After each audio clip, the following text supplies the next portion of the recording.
So I was flying from Amsterdam yesterday. So by the way, it's really cool to hear the people behind me also speaking. The original flight was cancelled.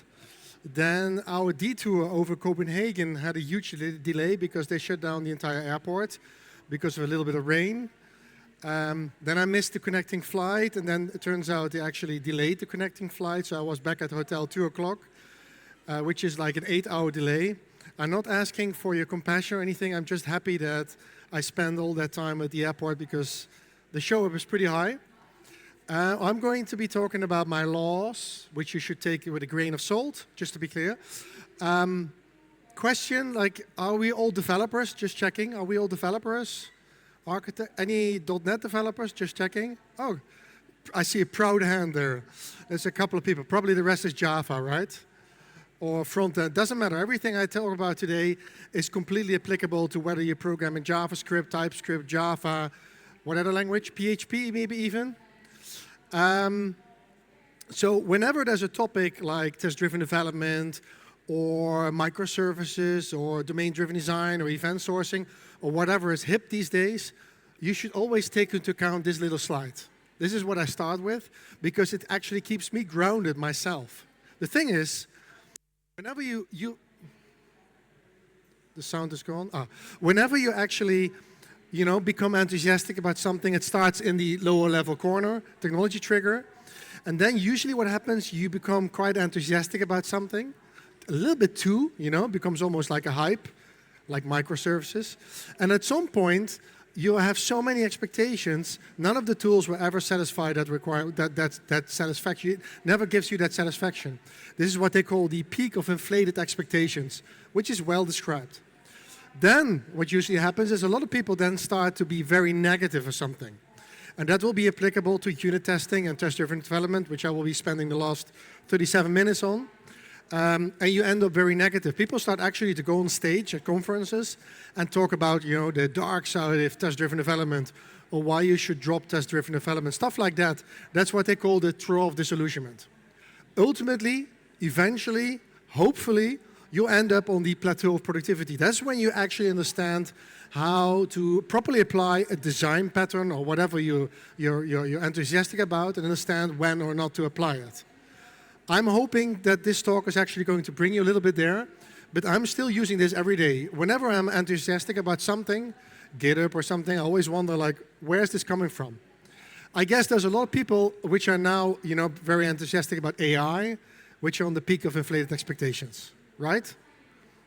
And there's probably also people very negative about it. Anyway, who am I? I'm a hands-on architect. I've been doing this for 27 years. Yes, I'm in the .NET space, which is a beautiful platform, which is apparently not popular enough.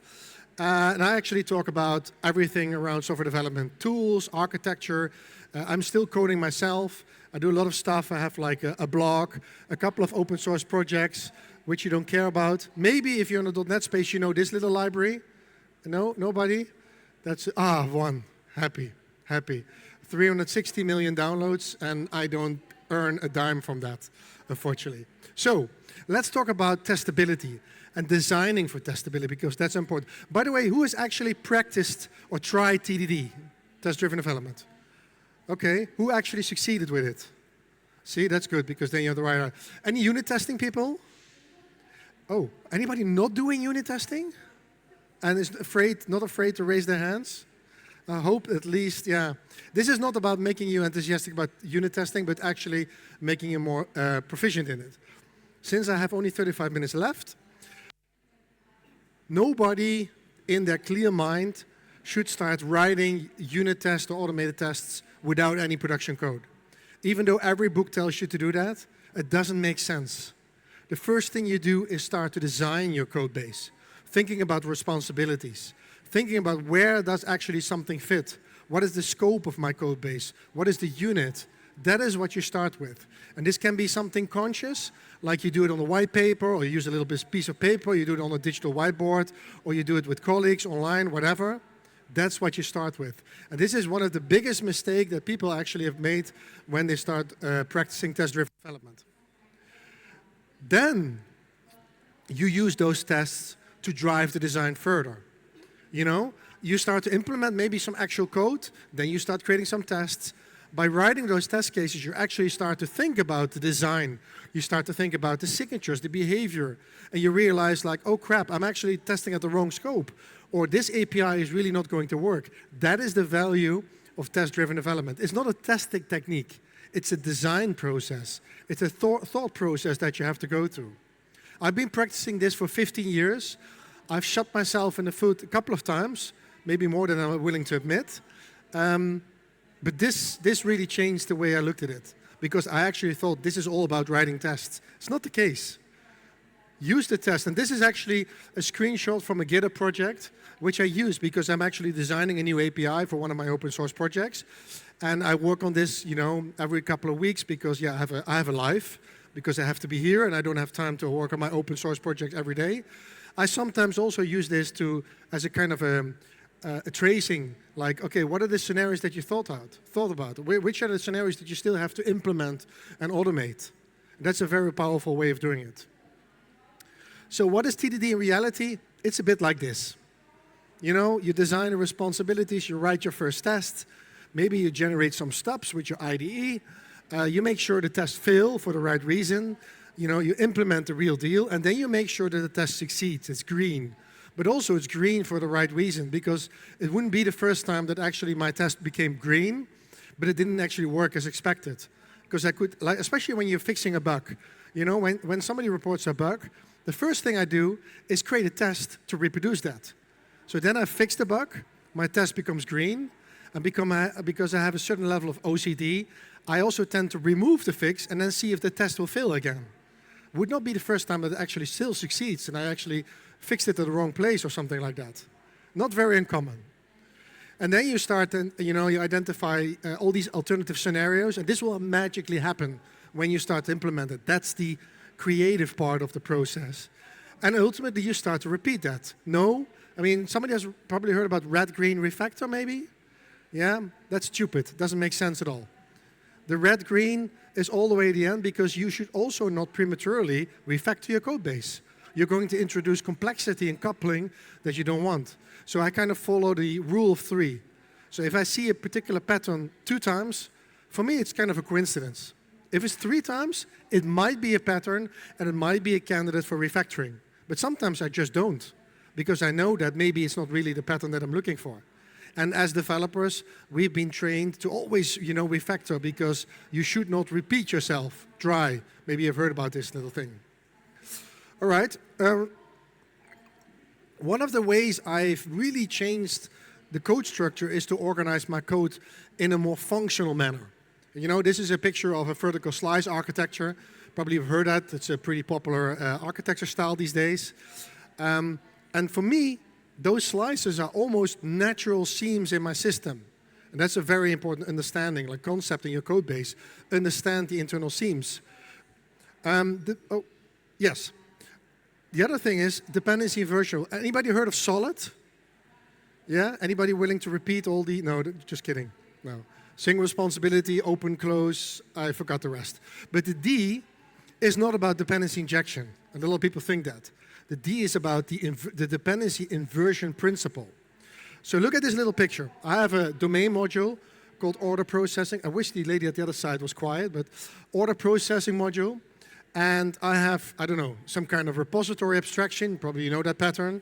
And there is an abstraction or an interface in front of it. Yes, in the .NET world, we actually put an I in front of interfaces. It's a bit weird. I got accustomed to it. And the color is actually important. In case you're not colorblind, that's yellowish orange. It's oranges, yeah. This means that the orange part is part of the data layer.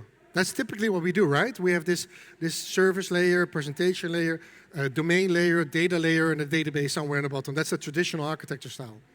When you apply the dependency inversion principle, you're actually reversing it. What you're now saying is, I still have this order processing domain module or something, but the difference is now, that the interface, which used to be very generic at the bottom, suddenly becomes very domain specific. But what's more noticeable, I guess? The color, right? It's suddenly blue. And that's the important part. Suddenly, this contract is not part of the data layer, It has become part of the domain. The domain defines a contract that it needs to be able to function. And then the lower level abstraction, in this case a repository, implements that interface. And then you're wondering, like, but what is the difference technically? This is a thought process. This is a paradigm shift. You're actually saying responsibilities are upper, and the lower level abstraction, your data layer, will depend on the domain layer. And that's a real important change, because those generic interfaces on the left, they tend to become even more generic. You know, they become unwieldy because people just put more stuff in it. You know, they put DDO and they replace parameters, and if you're in the .NET space, you may have heard of link. Java developers don't have that, sorry, which you can completely misuse. It's also a tool. This really helps you decouple your internal structure and make your code base more testable. Any slide probably needs more further discussion, but I'll be around for the rest of the conference, and you can bother me with really complicated questions. Dry is the other problem that creates unnecessary coupling, also when you're creating tests and writing in a test-driven development.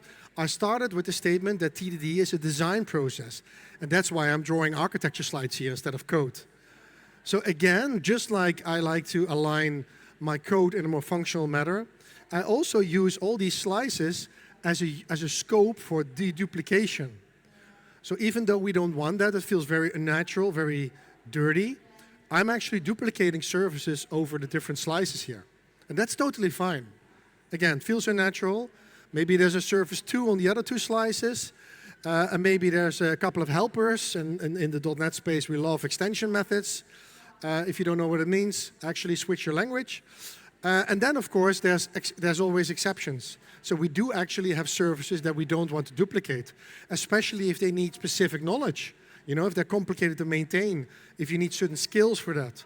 Those end up in, for example, in this case, in the lower level shared services layer.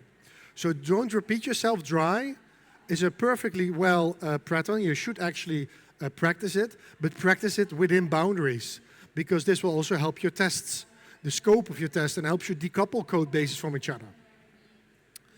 So finding the right scope. So one of the things a lot of books tell you is that every class is a unit, and every method of every class should be tested separately. I call bullshit. I disagree with that. Yeah, I'm Dutch. We're supposed to be direct. I don't know if that's... Oh, it's going to be recorded. Adam. So, I don't know. Anybody still can read UML? It's some kind of ancient language like hieroglyphs. You know, we learned it. I've been doing this for 27 years. I'm 50. A lot of people use UML anymore, but you can read this. I mean, these are just boxes and arrows, right? See? Yes. So these are classes. This is a subset of an open source library that I'm building, or that I have built, the one with the 3 million downloads. And there's a lot of classes in this picture. Now, at the top of this picture, let's hope I don't actually screw up. This is an example of how my library is being used. We have this simple method, be equivalent to, which you can use in your unit test to compare object graphs. The implementation consists of all these classes. So from the public service area, there's just one method. Everything underneath, you know, evolved over the time because I was refactoring the code base, making it more extendable and stuff like that. So if I were to practice the book's example where you test every class separately, you would shooting yourself in the foot big time. And I've done it, so I know. And it hurts. It hurts really well. It's also really, it takes a lot of time to fix. Not like a bullet wound, for example. So don't do that. Actually understand how classes are used together. Of course, if you started with a TDD approach and you actually thought about the responsibilities, the scope of classes, how you, and by the way, a functional component in JavaScript or TypeScript is the same thing, of course. This is important. You need to understand how things fit together to understand the proper unit that you should use for unit testing and test-driven development.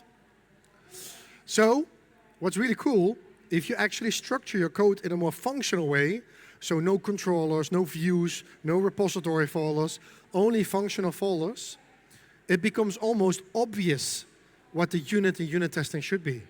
For example, here, the entire functional slice for me can be a unit for testing. Or the other slice is also a unit for testing.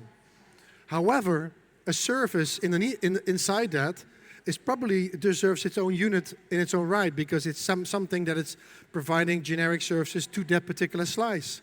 It's also totally fine. This is another one. You know, same here, functional slice, all the small services. And by the way, this one as well, the centralized service, that should also be tested separately. But you can test bigger.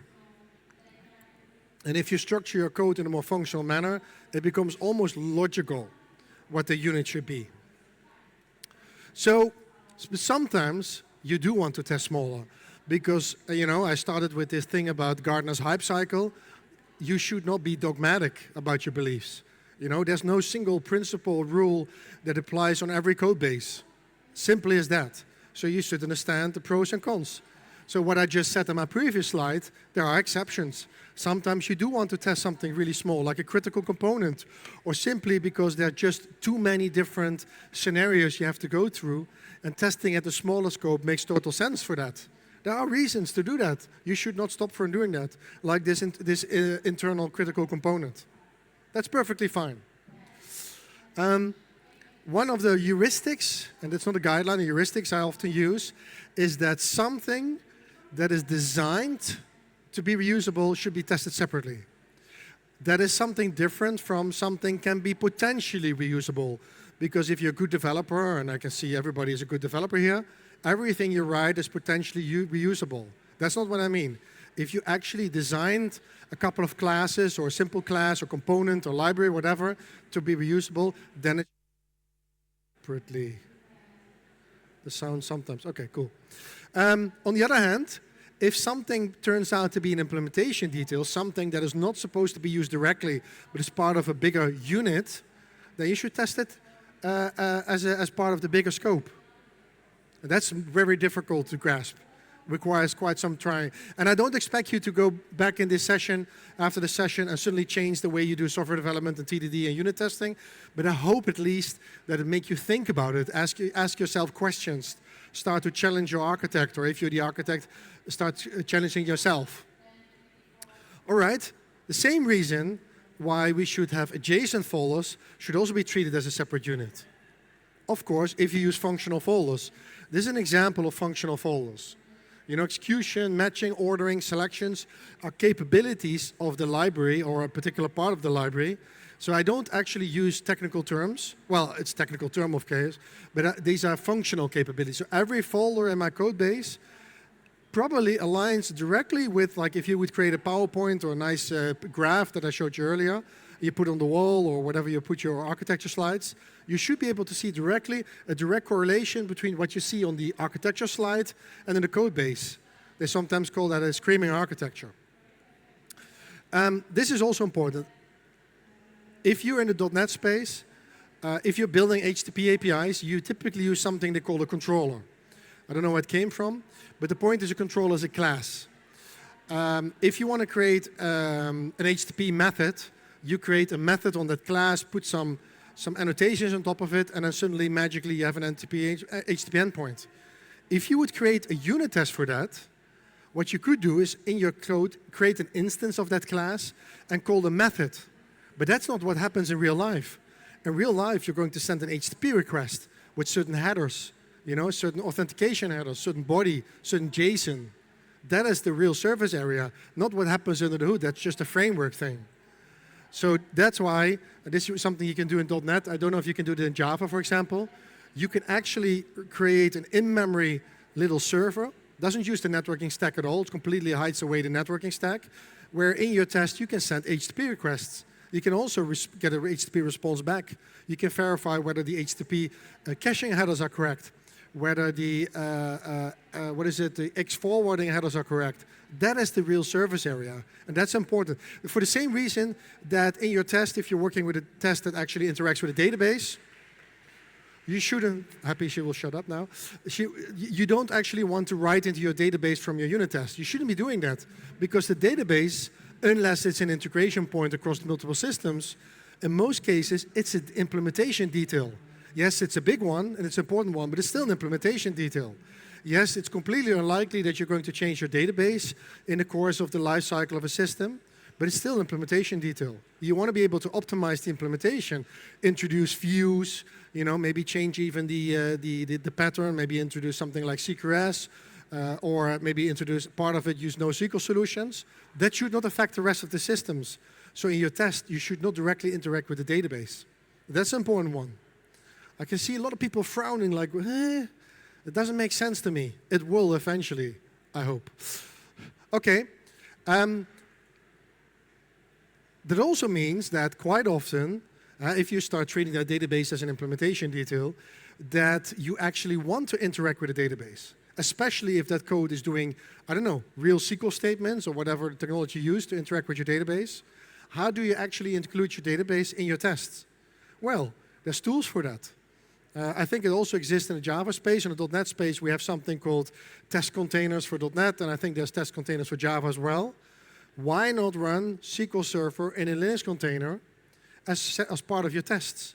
So you have a suite of tests, a couple of, let's say, 20 tests that really need to interact. You need to verify that the interaction with the database works. Then at the beginning of the test, you spin up the Docker container, which spins up in milliseconds. It's really that fast. And at the end of the test, you shut it down.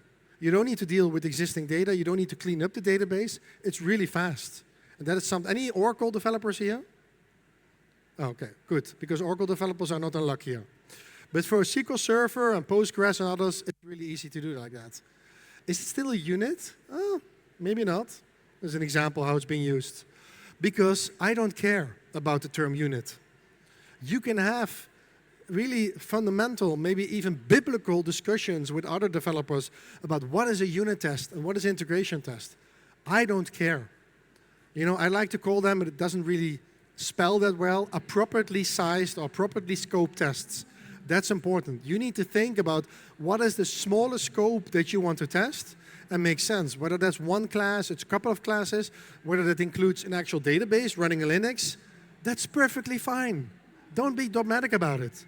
If it solves your problem, if it allows you to refactor your code base without having to rewrite your tests, then you're in a good space. And tools like Docker really make a difference.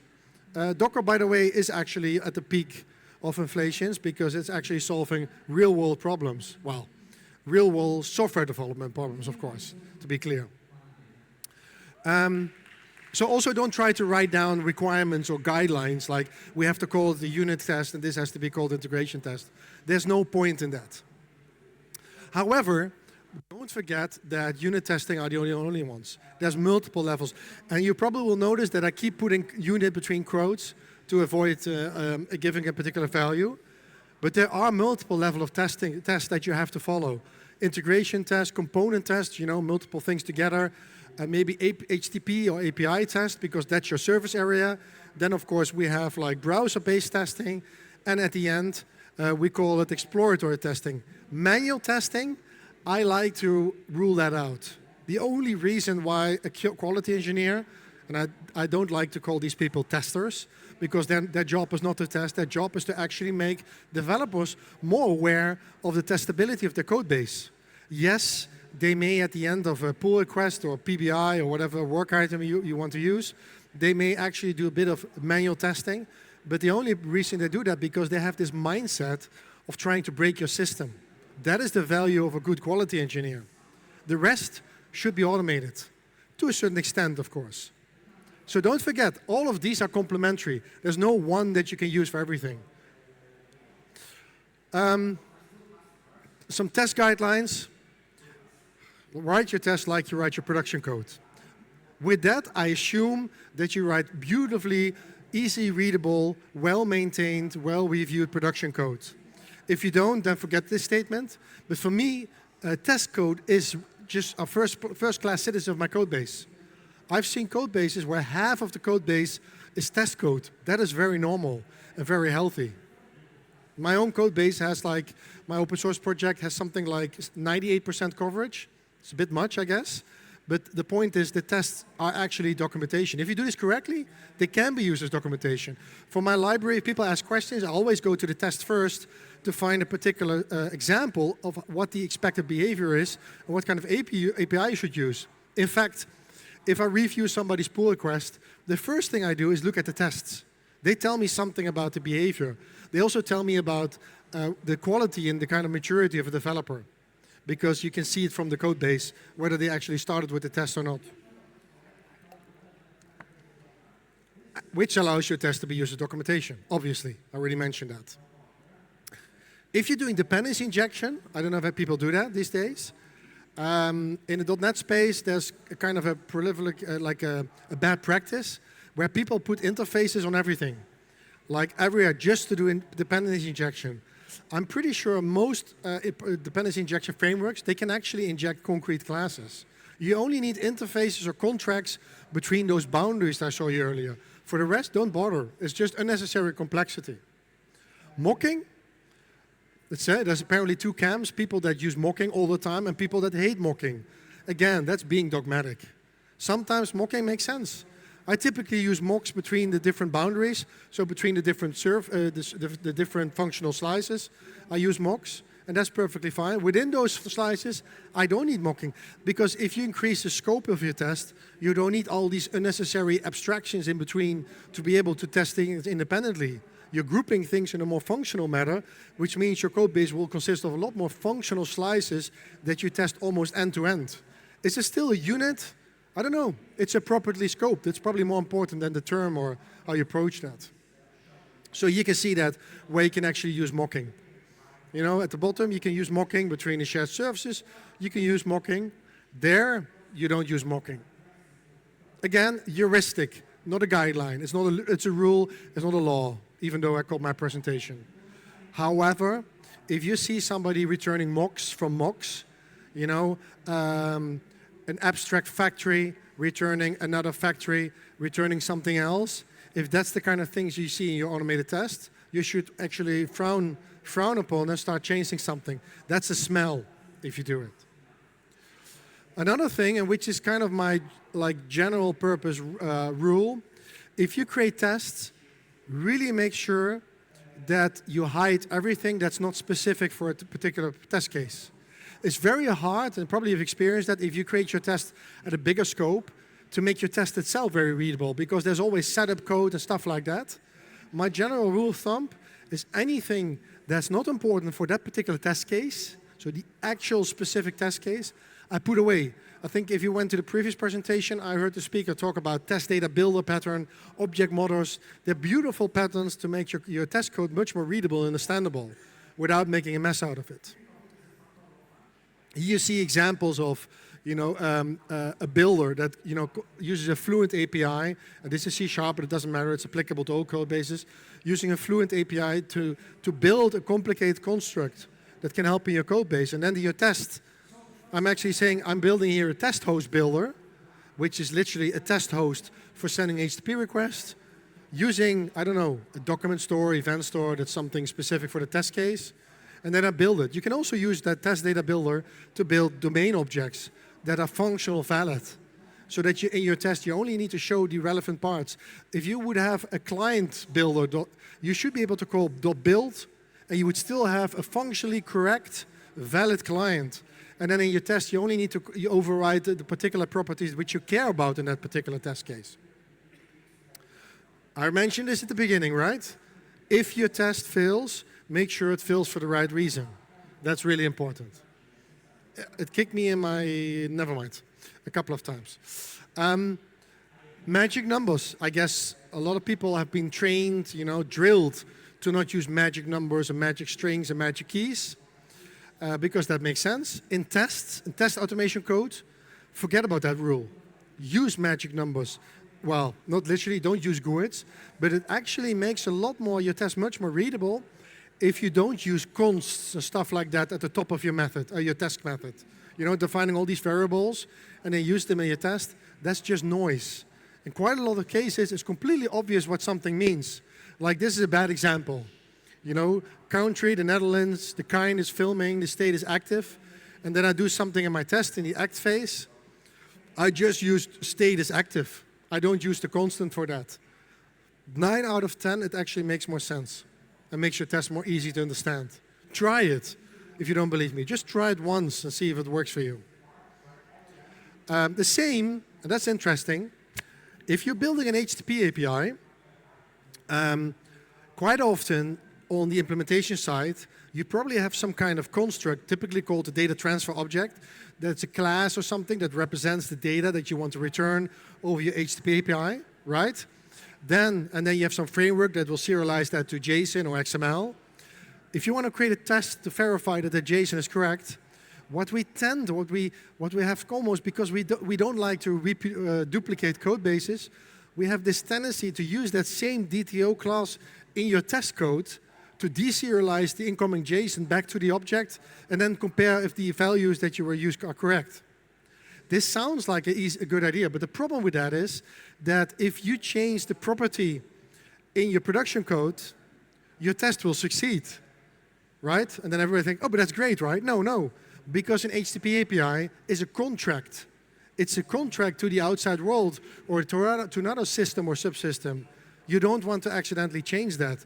If you change a property in the internal DTO, you want the whole test to fail because you broke the contract. So don't use the production code in the actual test. Doesn't make sense. Another thing is you don't want tests to fail for the wrong reasons. So make sure that if your test contains assertions, you know, like assert is true or something, or a string contains particular things, I like to actually use, and this is an example of a library that I created so that you can compare something to anonymous type, like it's a type without name, JavaScript, that's obvious, of course. To make it explicit that in this particular case, I only care about that the response, the JSON that comes back from this test, needs to have two properties, active and count. Active should have the value active, and the count should want. Everything else, I don't care about this in this test. And this is an example of, you know, only verifying the things that are important. With strings, you should always use wildcards. If you're expecting some kind of exception, the exception has a message. You know, use wildcards. Only verify that certain elements is there, because the exact message probably doesn't apply unless you treat it as a contract, and then you need to take the contract explicitly. But again, there's always like this gauge or the scale of how strict you want to be, and you need to figure that out. Also make sure that if your test fails, you get really clear descriptions of what was wrong. You know, this is a very old statement. It was, I think I first heard it from Jeremy D. Miller. It's a well-known person in the .NET community. Keep out of the debugger hell. Make sure that your tests are completely self-explanatory. No, you will not always achieve that, but that should be your rule of thumb. Make sure your assertions are crystal clear, that you don't have to actually put a breakpoint in your test to see what's going on. If you take that approach, it's almost like a mindset, it will change a lot of things. Coverage. Who's using coverage? Who has managers that look at your coverage? I'm sorry for the people that raised their hand. Coverage is basically something to measure maturity and to be able to detect whether there's any gaps in your code base. Coverage is not a KPI that you should display at a dashboard at the management level. I've experienced that. I've seen managers love that. If you use Sonar Cloud or Sonar Cube or something like that, you get these nice quality gates. Be very careful with it. They're not a goal per se. It's just a tool to give you some feedback, you know, whether you can improve. If I look at a code base, especially a legacy code base, if the coverage is 80%, I would say, okay, good job. If it's 90, I would say, ooh, really good job. If it's 97 or 98, I think you're overdoing yourself. You're wasting time on unnecessary test automation. If it's 50 or 60, I think there's room for improvement. If it's less than that, you should call me and I'll help you, you know, make your code base better testable. Because sometimes it's not even that you're not willing to make your code base more testable, but because you made everything so coupled, it's very difficult to test things. And there's ways around that. This is one of the tools that we use. Coveralls, which is, by the way, free. If you cannot use Sonar Cloud, is also available in combination with Coverlet. It makes it very easy to add it to your existing code base without getting a license to, for example, Sonar Cloud. It's really easy to set up in your build pipeline. So naming, yes, I have also opinions about naming. I have about 5 minutes left.